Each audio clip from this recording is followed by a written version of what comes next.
Radio. We are back. Glad to have you with us here. I missed you so much. Huh? It's just a commercial break. You'll get over it. Okay. Trying to be less clingy. With Susie Drainey Insurance, I'm Ron Futrell, and we got baseball coming up. We've talked a little bit of baseball already. We got baseball coming up with Fran Reardon next hour. He is the new manager of the Aviators, the Las Vegas Aviators, playing at the Las Vegas ballpark right now. They're playing a mock game up there. They had batting practice today, so the first media day out there. They showed the food. Some of the what food. Was the food? Oh, no, it was pretty good. So Capriati's, so there's the stuff we know. Okay. And then a few other places. I don't know some of the other places, but it was just meatball subs and good stuff. Some hot dog that burned my mouth, like hot, like smoking hot. Oh, you want those, I guess. Yeah, especially in a public setting. Get that in your intestines quick. I don't want those, but some people do. Out of the bathroom. And other things, pizzas and things like that. So it's a guy. You got to have a mix in the ballparks between foo-foo food and real, honest-to-goodness ballpark they food. get good greens and protein in there, so girls can go and, Foo-foo food. Yeah. There you go. Okay. Come on now. We also talked a little hockey. We're going to jump right into it right now. Jeff Sharples, Las Vegas guy who was here with the Las Vegas Thunder for years and played in the NHL as a defenseman with the Detroit Red Wings. And Jeff Sharples, you're in Canada right now? You're out of the country, huh? Yeah, I'm out of the country right now, but happy to be with you, Ron. Hello, Susie. Hi, Jeff. Long time no see. How are you guys doing down there? It's a little cooler up here in the Great White North than what we're used to in Vegas, but it is beautiful nonetheless. So when I heard hockey, I had to call. Perfect. Well, Susie's a big Knights fan. Susie went to the Knights games. I went to 2 this year, not to brag. And also to the Thunder games back in the day. I did. So your Thunder experience, you were a little young. We were all a little younger back then, Jeff, weren't we? Yes, we were. Yeah. So I had a great experience. And Susie knew hockey would work in Vegas. Yeah, for sure. Oh, the Thunder was it was awesome down there. And a lot of reminiscent, T-Mobile's reminiscent to the Thomas and Mack in a lot of ways with the energy, the noise, and the people you talk to around the league. It's incredible, and it just carries on. And here we are getting ready for year 2 of the Vegas Golden Knights, and they're in the playoffs. And got to give them credit because it hasn't been easy, but they've got there, and they're extremely dangerous in my view. Jeff, are you disappointed that we don't have a Stanley Cup yet? Why is this taking so long? we better get in line with. Are you sad about it? Are you frustrated as a ticket holder? Yeah, well, you know what's funny? The other night I was there with Detroit, and of course I'm torn when Detroit comes to town. Thank goodness they only come once a year. But we had friends in from Detroit, and it was a lot of fun to go to the game. But you could tell the Knights didn't get off to a good start, and you could just hear the murmur, like, what's going on? We're supposed to, everyone knows Detroit's down in the standings, and we're just supposed to walk over these guys, and It's Saturday night. We're supposed to have a great time. And Ron and I, we've talked about it throughout the year, how difficult the league is, and the recipe for success that Vegas has brewed up over the first 2 years they've been in the league is unprecedented. But, even a team like Detroit that's having an off year showed the other night that, it's not easy and anybody can come up and bite you in. And I think it's a sign. It shows just how great the Knights have been, and everybody in their organization has been phenomenal. Players, coaches, general manager, scouts, and, of course, Mr. Foley. Oh, yeah. And I think the way that they've made a show as well as hockey has really brought Vegas together. I mean, my boyfriend is from Detroit, and he's like, we don't have ice girls that come out and get the ice every 2 minutes in their mini skirts. What? I know. Well, you guys, last night when they played Edmonton, I was able to watch the game up here and on the Canadian feed, and it's, every commercial break, like the local fans are used to seeing, the strip. Well, you got the Bellagio and they got the fountains, and then they make, even the Canadian broadcast made it like this is the place to be. And then they did a little thing on how the Knights are handing out or have lunch boxes now with the Vegas Golden Knights logo on it, and they get a little sticker of chance, and they get this and get that in their lunch box. So it's really a grassroots effort to get from the ground up in the community. And you're right, it's been wonderful. We've always had terrific people in our community, service industry community, people always giving. And for, the Knights to come in and have the success they've had, it just helps the gel. And, of course, with, everything that happened last year with October 1 and the Knights just took the torch and they started running with it, and everybody's got behind them. It's a great story. I mean, throughout sports, I can't think of a bigger story, especially in the NHL, since maybe Wayne Gretzky got traded. And as a team story, I think the Knights might be one of, if not the biggest team story in the history of the league. And that's over 100 years. So that's pretty special. Yeah, I'll go with you. And as a Kings fan, I sort of like that Gretzky trade. That sort of put a smile on my face. But we've got Jeff Sharples on the line with us here, former Thunder player, former NHL player with the Detroit Red Wings with Susie Draney. I'm Ron Futrell, and we're talking some hockey right now as we get set for the Stanley Cup playoffs. The Knights have 2 more games left in the regular season. They play Thursday here against Arizona, and then Saturday against the LA Kings on the road. And then the series begins sometime middle next week against the San Jose Sharks. I want you to size this up, Jeff. The San Jose Sharks and the Knights know each other well. They played in the playoffs last year. Knights beat the Sharks in 6 games, and they've their last game had a few fights in it, had a few brawls there. Joe Thornton went at it with Ryan Reeves. They were going stick to stick and battling it out. How do you see this matchup between these two pretty good hockey teams in the NHL? Yeah, they're both really good teams. I had a chance to see San Jose in the preseason, and I actually had a chance to watch some of their practices. And I was, and I'll talk about them for just a moment, but I was amazed at how deep they are with their forwards. And they have so much skill up front. They're dynamic. And, of course, then they make the trade for Carlson, which, along with Brett Burns and Marc-Edouard Vlasic and just, Braun and then Corey Dillon, these guys, that's 5, everyday NHL defensemen. And you could put more than one of those guys in the superstar category. It looked like it was a match made in heaven, along with Martin Jones, who played, he's played in some big games and got them to the finals a few years ago. So they looked like they were kind of, when I watched them, I thought they were the consensus for first in the Pacific. Give Calgary full marks for what they've done. San Jose, not unlike Vegas, has had their bumps this year. But if I was, looking at Vegas, off to a rough start, got it together, kind of, plateaued a little bit. And then last night they looked a little bit more like themselves. It looked the last 4 or 5 games to me like they played 2 periods of hockey. They didn't get off to the best starts. But if you were to compare the teams, looking at them, and what you see is very, very even teams. You've got 10 players that play for 6 players with the Knights that have over 20 goals. You have 6 players for the Sharks that have over 20 goals. 10 players for the Knights have double digits, more than 10 goals, 12 for the Sharks. I think if you size the series up, there's a bunch of things we could talk about, but one of the things for Vegas to be successful is they're going to need their speed. When they're quick through the neutral zone, the middle of the ice, they are really tough. 5-on-5, they're as good as anybody. And their power play. Power play's been hit and miss.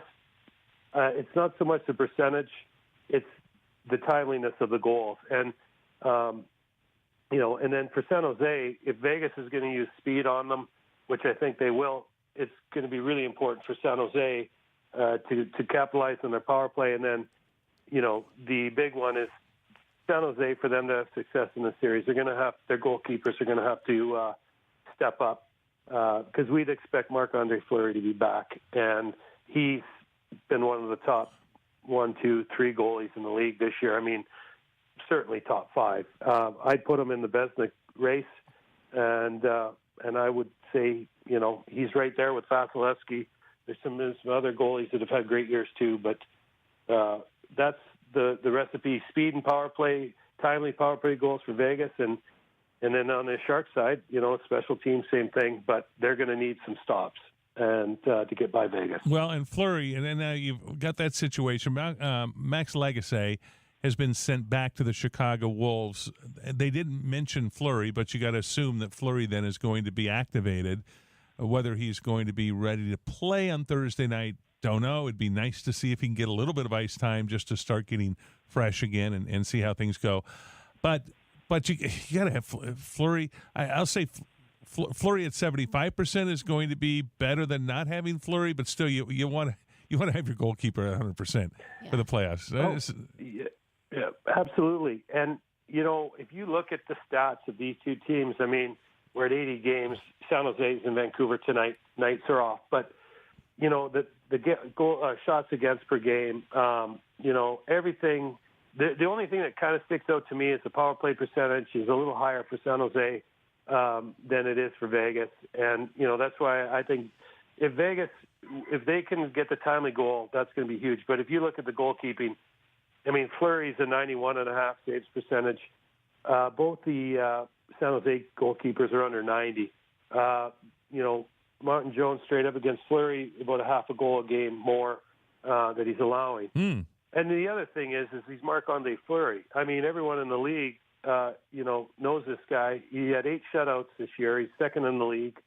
And even Malcolm Subban, who came in and finally got a chance to play, and I thought, he's played well. I mean, he's over 90 saves percentage, which is huge. His goals against is under both San Jose goalies. So, Malcolm Subban, this has been good for him, and he got a big win last night. He's made some huge saves.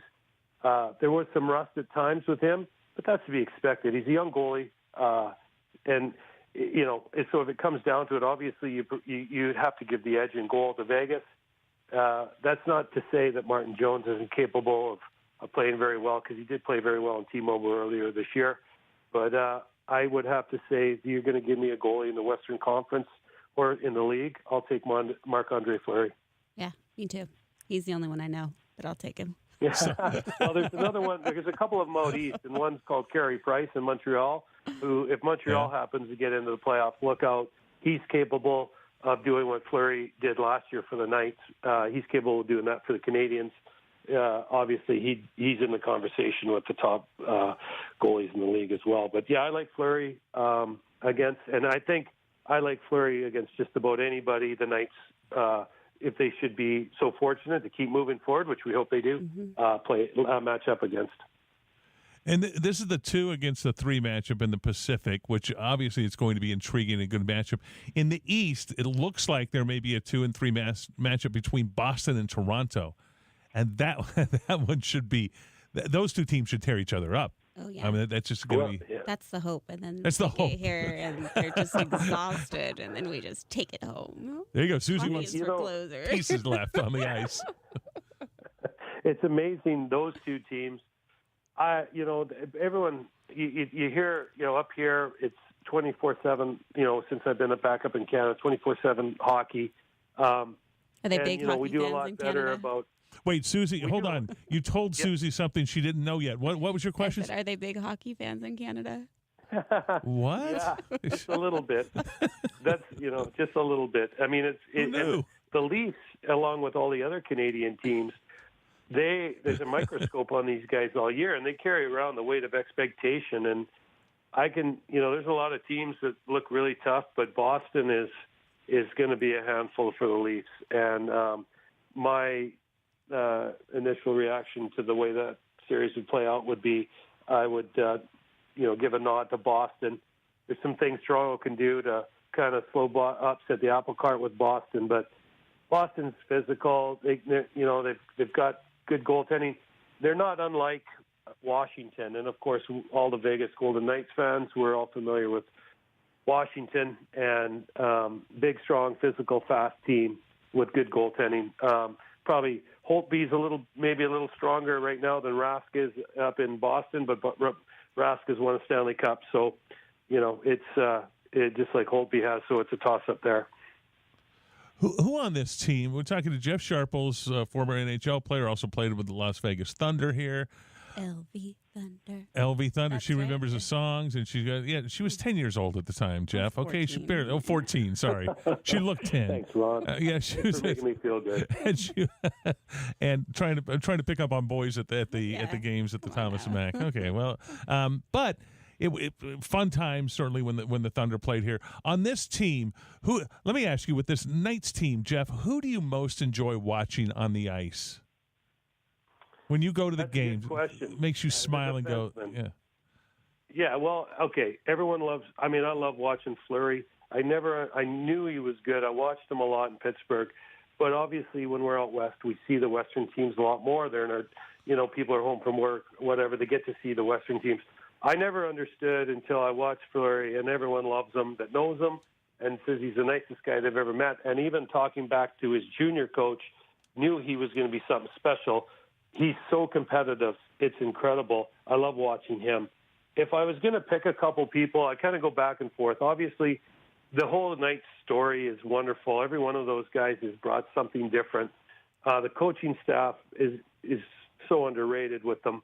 The coaching staff's never talked about, but we're talking about players. If I was going to pick two this year, one would be Shea Theodore, who I really liked when he came out of junior, and I really liked him in Anaheim. And then he kind of, I don't know what happened there, but he ended up, they moved him to Vegas, which was a huge steal. Wonderful job by George McPhee and his scouting staff. So I'd have to say Shea Theodore. He's a wonderful skater. He's very brave at the blue line, which is tough in the offensive zone for a defenseman to be. And you watch him; he's making moves up there, trying to create offense.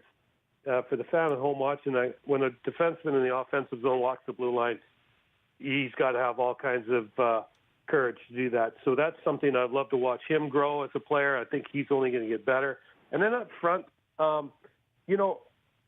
will say, I'll talk about Mark Stone for just a second.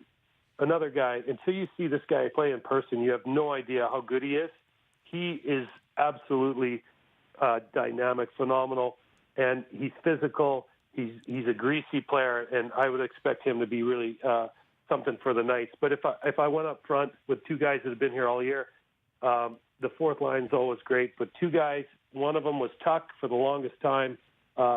Growing in, young man, great wheels, great range, dynamic, obviously, offensively. But Cody Eakin's the guy, 20 goals, third-line center, and he's really been tough to play against. He plays with an edge. He actually reminds me a little bit when I watch him. He gets going against people. He reminds me of Coach Gallant, actually. Oh, okay, yeah, because you played with Gerard Gallant back in the day for a little bit with the Red Wings, yeah. That's right. So when I played with Coach Gallant with the Wings, he was fiery. And I watched Eakin, and people, I don't know if they see how competitive he is and fiery. He's hard to play against. He's really fast, and he's sneaky offensively. So if I was to say, I'd put Tuck in there, but the two guys that as the year's gone on that have really impressed me would be Theodore and Eakin. And, Eakin plays on your third line. He gets you 20 goals. You get all kinds of production from the top of your line up there, your top nine, your fourth line chips in, 5-on-5. If they stay that way, Knights are very tough to play against. No, they are, and it's just fun to watch. I like the Cody Eakin props, and the young guy, Alex Tuck, just incredible what he can do. Susie, we have 30 seconds left before we have to go to break. Yeah. Any thoughts? You're smiling. You're saying, "Wait a second." You mentioned some of her favorite players there. I think. Did. I love Cody. He's a beautiful man. See, yes.